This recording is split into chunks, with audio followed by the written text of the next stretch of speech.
व्यापारी किसानों से फसल खरीद कर उन्हें समय पर रुपए नहीं चुका रहे हैं। इस तरह की धोखाधड़ी किसानों के साथ जिले में बढ़ती जा रही है। मंगलवार को कलेक्टर जन सुनवाई में खुड़ैल के किसान ने अम्बा मौलिया के व्यापारी पर धोखाधड़ी का आरोप लगाया है। व्यापारी ने आलू की फसल के 4.5 लाख रुपए नहीं चुकाए हैं। देखिए ये खास रिपोर्ट। खुड़ैल क्षेत्र के किसान पप्पू मंडलोई ने वर्ष 2023 में अपनी आलू की फसल अम्बा मौलिया के व्यापारी जितेंद्र जाटव को बेची थी। आसपास के सभी किसान अपनी फसल जितेंद्र को ही बेचते हैं। ऐसे में विश्वास करते हुए पप्पू ने भी अपनी फसल बेची थी, जिसका मूल्य 4.5 लाख रुपए से अधिक हुआ था। 5 दिन में भुगतान करने का वादा किया, लेकिन अब लगभग 1.5 वर्ष बीतने को है। पप्पू को अपनी फसल का भुगतान नहीं मिला है।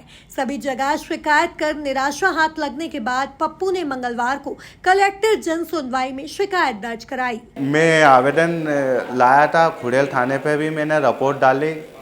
रिपोर्ट दर्ज नहीं करी मेरी।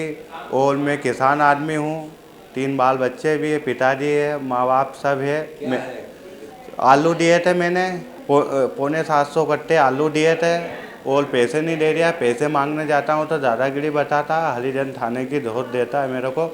जिसको आलू दिए वो अम्बा मौलिया गांव में रहता है। लिखा पढ़ी नहीं हुई थी, बाकी कांटा पर्ची तो पूरे गांव में ले रखे। आसपास के गांव वाले सब परेशान है उसके मारे, किसी के भी पैसे नहीं दे रहा।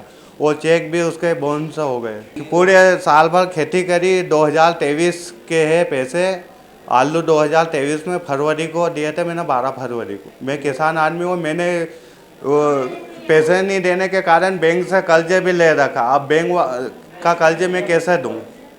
और इस साल फसल गेहूं बोए तो गेहूं है ना, मौसम से सब खराब हो गए। अपर कलेक्टर गौरव बैनल ने किसान की शिकायत को गंभीरता से सुनने के बाद खुड़ैल क्षेत्र के एसडीएम को निराकरण करने के निर्देश दिए। उन्होंने व्यापारी और किसान दोनों को एक साथ बैठाकर बातचीत से हल निकालने की बात कही है। देखिए, वो भी एक केस था जिसमें एसडीएम को हमने भेजा है, तो एसडीएम दोनों पक्षों को बुला करके सुनवाई करके, और क्योंकि ऐसे मैटर्स जो हैं कई बार अगर आपने एग्रीमेंट किया है, वो ब्रीच ऑफ एग्रीमेंट है, तो वो सिविल नेचर के भी होते हैं, बट क्योंकि छोटे मोटे मामले हैं तो एसडीएम कई बार ऐसे केसेस में दोनों लोगों को बुला करके और कोशिश करता है कि इनका कोई समाधान निकल पाए, तो वो भेजा है एसडीएम के पास में। यह पहला मौका नहीं है जब किसान के साथ व्यापारी ने धोखाधड़ी की है। इससे पूर्व भी जिले के कई किसान व्यापारियों की धोखाधड़ी के शिकार हो चुके हैं।